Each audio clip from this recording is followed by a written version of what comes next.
प्रतिभा बस स्टँडवर पोहोचली. तिने सगळ्यात पहिल्यांदा खायला घेतलं. तिने 2 किलो द्राक्ष आणि 1 किलो फरसाणा घेतले.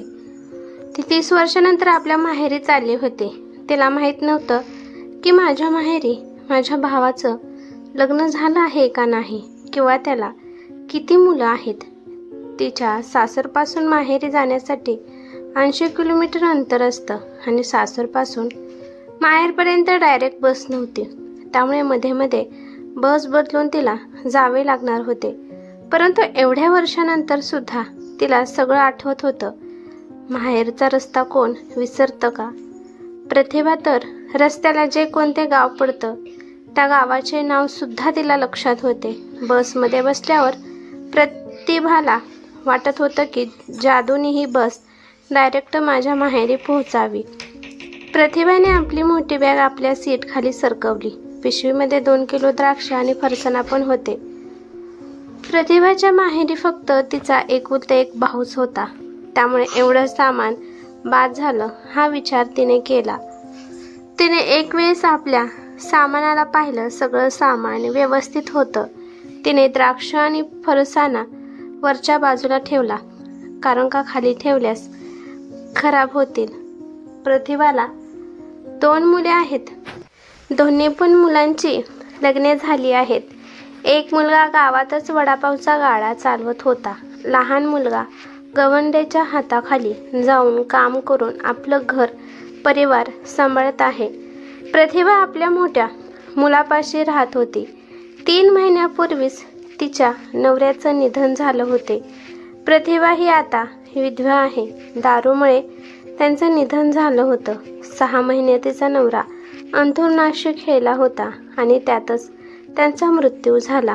आता प्रतिभाच्या हातात बांगड्या सुद्धा नव्हत्या. उठत बसत असणारा माणूस अचानकच दारूमुळे देवाघरी गेला. आज 30 वर्षानंतर ती माहेरी चालली होती. त्याचं कारण पण तिचा नवराच होता. तिच्या नवऱ्याने तिला सांगितलं होतं की माहेरी अजिबात जायचं नाही. तिचा नवरा दारुडा होता. दारू पिण्यासाठी तो दिवस आहे का रात्र आहे पाहत नव्हता. जेव्हा प्रतिभाच्या भावाचं लग्न होतं तेव्हा प्रतिभाचा नवरा दारू पिऊन फुल झाला होता. नवरीच्या खोलीमध्ये तर खूप बायका होत्या. त्या बायकांसोबत तिच्या नवऱ्याने त्यांची छेड काढल्यामुळे तिथल्या बायांनी प्रतिभाच्या नवऱ्याला चपल्याने मारले होते. मार खाल्ल्यानंतर थोड्या वेळानंतर त्याची नशा उतरली आणि मग तो सावध झाला. माझा अपमान झाला आहे. त्यामुळे त्याने प्रतिभाच्या वडिलांना सांगितलं की तुम्ही आताच्या आता हे लग्न थांबवा आणि या नवरीकडच्या मंडळीला माघारी पाठवा आणि लग्न कॅन्सल म्हणून सांगून टाका. परंतु प्रतिभाच्या वडिलांनी मुलीकडच्या वऱ्हाडाला माघारी पाठवण्यास नकार दिला. नवरदेवाचा दाजी होता तो, त्यामुळे त्याला अपमान सहन नाही झाला आणि तो मध्येच लग्न सोडून निघून गेला आणि जाताना प्रतिभाला म्हणाला की माझ्यासोबत तुला राहायचं असेल तर आता चल, नंतर माझा आणि तुझा संबंध संपला. परत तोंड दाखवायला सुद्धा माझ्या घरी यायचं नाही. मी तुला स्वीकारणार नाही. बिचारी प्रतिभा अजून तिने आपल्या वहिनीचं तोंड सुद्धा पाहिलं नव्हतं आणि तेव्हाच तिच्या नवऱ्याने सासरी चल म्हणून अट्टहास केला. शेवटी नाईलाजाने प्रतिभाला जावे लागले आणि तेव्हापासून प्रतिभा आपल्या माहेरी जाण्यासाठी तरसत होती. एवढ्या वयात पण माहेरी चालली आहे या कल्पनेनेच तिच्या चेहऱ्यावर तेज आले होते. माहेरी येईल काही आठवलं तर तिचे डोळे आपोआपच पाणावले जायचे. एकांतात खूप भरपूर रडून घेत होती. मनात नसताना सुद्धा तिला काही सुद्धा करता येत नव्हतं. माहेरच्यांची आठवण तिला नेहमी सतवत असायच्या. तिला आधी असं वाटतं की काहीतरी जादू करून फक्त माहेरच्या माणसांना बघून माहेरी यावं, एवढं तरी मला स्वातंत्र्य द्यावं. परंतु नशीब खराब होतं. माहेरचं सुख तिच्या नशिबात लिहिलंच नव्हतं. असं म्हणून लेकरांकडं बघून गप्प राहत होती ती. मुलांना पण मामाचं घर, मामाचं गाव, आजोळं यासाठी सुद्धा मुले खूप तरसले होते. परंतु नवऱ्यामुळे प्रतिभाला कुठे जाता येत नव्हतं. मामाचं जरी नाव काढलं तरी तिचा नवरा मुलांना बेदम मारहाण करायचा. माहेर लांब असल्यामुळे तिकडली खबर कोणतीच तिला मिळत नसायची. जेव्हा तिच्या आईचा मृत्यू झाला तेव्हा सुद्धा तिला कोणीच सांगितलं नाही. जेव्हा तिचे वडील वारले तेव्हा सुद्धा तिला सांगितले नाही. एके दिवशी त्यांच्या गावातील एक वाटसरू तिला भेटला आणि त्याने तिला सांगितलं की तुझे आई वडील दोन्ही पण कधीच देवाघरी गेले आहेत. तिने विचारले होते की माझे आई वडील बरे आहेत का. एवढंच कळाल्यानंतर ती पुढे काहीच बोलू शकली नाही. एक गाव पार झाल्यानंतर प्रतिभाला वाटलं की आयुष्याचा एक पडाव पार केला. प्रतिभा बसमध्ये बसून 2 तास झाले होते. प्रतिभा बस बदलून सुद्धा प्रवास करत होती. आता 5 गावानंतर तिचं माहेर येणार होतं. ह्या वयात सुद्धा तिला माहेरी जाण्याची ओढ सतावत होती. तिचं मन धगधग करत होतं. माहेरच्या माणसांची भेट होणार या विचाराने तिचं मन बेचैन होत होतं. तिच्या भावनांना कंट्रोल करणं तिला शक्य होत नव्हतं. तिच्या डोळ्यातून आपोआपच पाणी येत होतं आणि शेवटी प्रतिभाचं माहेरचं गाव आलं आणि ती लगबगीने खाली उतरली. एवढ्या वर्षानंतर सुद्धा बस स्टँड गावाबाहेरच होतं. आता इथून पुढे तिला पायी चालत जावे लागणार होते. माहेरच्या मातीच्या सुगंधाने तिचं मन प्रसन्न झालं. कच्च्या रस्त्याने चालताना तिला आईची आठवण येऊ लागली. तिचं मन विचलित होऊ लागलं. तिने खाली बसून थोडीशी माती हातात घेतली आणि तेव्हा तिला असं वाटलं की तिचे आई वडील तिला आवाज देत आहेत आणि ती पण हो आले म्हणून म्हणाली. म्हणून ती पटकन उठली आणि इकडे तिकडे पाहू लागली, परंतु कुठेच कोणी नव्हतं. आणि तिने आपल्या डोक्यावर हात मारला आणि म्हणाली, एडी झाली आहे मी आज. थोडं पुढे गेल्यानंतर तिला आवाज येऊ लागला की प्रतिभा आपण झोका खेळू चल. तिने इकडे तिकडे पाहिलं. तिला तिच्या लहानपणीच्या मैत्रिणीचा आवाज ऐकू आला. लिंबाच्या झाडाला झोका बांधलेला असायचा. तिचं मन आपोआपच त्या लिंबाच्या झाडाकडे गेलं आणि ती त्या झाडावरून हळूच मायेने हात फिरवू लागली. तिथून पुढे ती चालू लागली. गावात पहिल्यासारखी आता मातीची घरे नव्हती. आता गावाचा रस्ता सुद्धा सिमेंटचा बनवला होता, परंतु वाटा तर त्याच होत्या ज्या वाटेवर तिचं बालपण गेलं होतं. समोर गेल्यानंतर तिला मिठाई काकाचे दुकान दिसले, जिथे प्रतिभा तिच्या वडिलांच्या हाताला धरून आणत होती आणि तिचे वडील तिथे विकत लाडू घेऊन तिला देत होते. दुकानापाशी जाऊन पाहिलं तर दुकान आता खंडर झालं होतं. मिठाईवाले काकाला मुलं बाळं नव्हती, त्यामुळे त्यांचं निधन झाल्यानंतर ते दुकान पडीक झालं होतं. पुढे गेल्यावर तिला हापसा दिसला.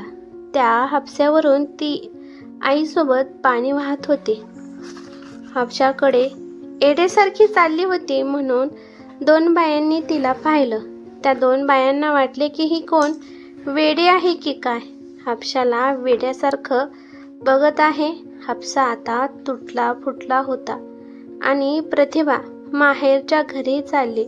रस्त्याने ज्या बाया उभ्या होत्या त्या बायकांकडे तिने वरमान करून सुद्धा पाहिलं नाही. तशीच ती भरभर आपल्या माहेरी घराकडे चालू लागली. प्रतिभाचा भाऊ किशोर दारातच बसला होता. आपल्या बहिणीला कोणताच भाऊ ओळखू शकणार नाही असं होऊ शकत नाही. बहिणीला पाहताच तो आपल्या बहिणीला उलटसुलट बोलू लागला. प्रतिभा आपल्या भावाला पाहताच रडू लागली. आई वडील मेल्यावर सुद्धा आली नाही आणि आता कशाला आली आहेस तू. 30 वर्षानंतर तिने भावाला पाहिलं होतं. तिला वाटलं की भाऊ येऊन मला मिठी मारेल आणि प्रतिभा सगळं दुःख विसरून जाईल. मी कसे येणार होते रे दादू, तुम्ही माझं लग्न एका राक्षसासोबत लावून दिलं. त्याचं हृदय दगड होतं. किशोरची बायको सुद्धा बाहेर आली. आल्या आल्या किशोरला म्हणाली की अहो या कोण आहेत.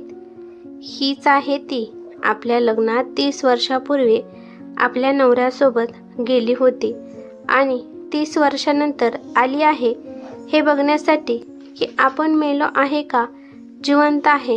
ती रडू लागली आणि म्हणाली की दादू, एवढं कडू बोलू नको रे, सहन होत नाही रे आता. फक्त एका रात्रीसाठी आली आहे. मी लगेच सकाळी निघून जाईल. फक्त एक भाकर मला दे, एवढेच माझं माहेर पण कर आणि मला एवढं बोलण्याआधी माझं ऐकून घे. मी एका जेलमध्ये होती, त्या जेलमध्ये जिथे माझी कोणतीच मर्जी नव्हती. जो माझा नवरा म्हणेल तशा पद्धतीने मी वागत होती. परंतु आता मला त्या जेलमधून माझी सुटका झाली आहे. अरे मी नाही येऊ शकले, कमीत कमी तू तर मला भेटायला येऊ शकत होता की. आपली बहीण मेली आहे का जिवंत आहे बघण्यासाठी. किशोर म्हणाला की तू ज्या दिवशी इथून निघून गेली त्या दिवशी तू आमच्यासाठी मेली आहे. जेव्हा तुझा नवरा घेऊन जात होता तेव्हा तो राक्षस वाटला नाही का. आता मला सांगत आहे की माझा नवरा राक्षस होता. राक्षस असता तर तू त्याच्यासोबत गेली नसती. आम्ही तुझं दुसरं लग्न करून दिलं असतं. दादू, तुला आठवत नाही का आपली आजी काय म्हणत होती. मुलीचं फक्त एकदाच लग्न होतं, तिचं दुसरं लग्न तर स्मशानभूमीमध्येच होत असतं. 2 लेकरांना घेऊन मी कुठे जाणार होती. तो कसा का असला तरी पण तो माझा नवरा होता. पूर्ण आयुष्य तर मला त्याच्यासोबतच काढावे लागणार होतं. आता तो या जगात नाही, त्यामुळे विचार केला की तुम्हा सगळ्यांना एकदा भेटावं. पण तू दादू बदलला आहेस रे. तो किशोर नाही जो आई वडील मला खवळल्यानंतर तुम्हाला कुशीत घेत होता. ती पिशवी खाली ठेवते आणि म्हणते की हे मी तुझ्या लेकरांसाठी आणलं आहे, त्यांना दे. जास्त काही नाही, कारण मी तुझी गरीब बहीण आहे. जेवढं मला आणता येईल तेवढं मी आणलं आहे. 30 वर्षापासून ज्या माहेरासाठी ती रडत होती आणि तेच माहेर आज तिला पर्क झालं होतं, आज पण तिला दुःख भेटलं. मी आता जात आहे. देव तुला आणि तुझ्या परिवाराला नेहमी सुखात ठेवो. प्रतिभा जाण्यासाठी वळाली. किशोर तिला म्हणाला की ताई. प्रतिभाचं पाऊल तिथेच थांबलं. तो प्रतिभापाशी आला. तिने पाठीमागे वळून आपल्या भरल्या डोळ्यांनी पाहिलं. तिला तो आज किशोर लहान भावाच्या रूपात दिसत होता, ज्याला तिने त्याला मांडीवर खेळवलं होतं. ती स्वतःला सावरू शकली नाही आणि भावाच्या गळ्यात जाऊन रडू लागली. नंतर दोघे पण भाऊ बहीण 30 वर्षानंतर भेटल्यामुळे रडू लागली. त्या दोघांना पाहून किशोरची बायको आणि मुले सुद्धा रडू लागले. त्यानंतर प्रतिभा 1 महिना आपल्या माहेरी राहिली. मन भरेपर्यंत तिने तिचं माहेरपण केलं, माहेरपणाचा आनंद घेतला. असावं एक माहेर जिथं वडिलांच्या मांडीवर डोकं ठेवून आभाळाची माया मिळावी आणि डोळ्यात पाणी यावं. आईच्या मायेच्या कुशीत मन भिजावं, कंठ दाटून यावा. सुखदुःखात पाठीशी खंबीरपणे उभा असणारा भाऊ असावा. बालपणीचे किस्से सांगून एकमेकांना उगीच चिडवत निरागस आठवणीमध्ये रमून जावं. खरंच असावं माहेर भाग्याचं, जिथं नकळत सासरच्या व्यथा विसरून पुन्हा बालपणीच्या अंगणात क्षणभर आनंदाने विसावून जावं. ही कथा कशी वाटली ते मला कमेंट करून नक्की सांगा.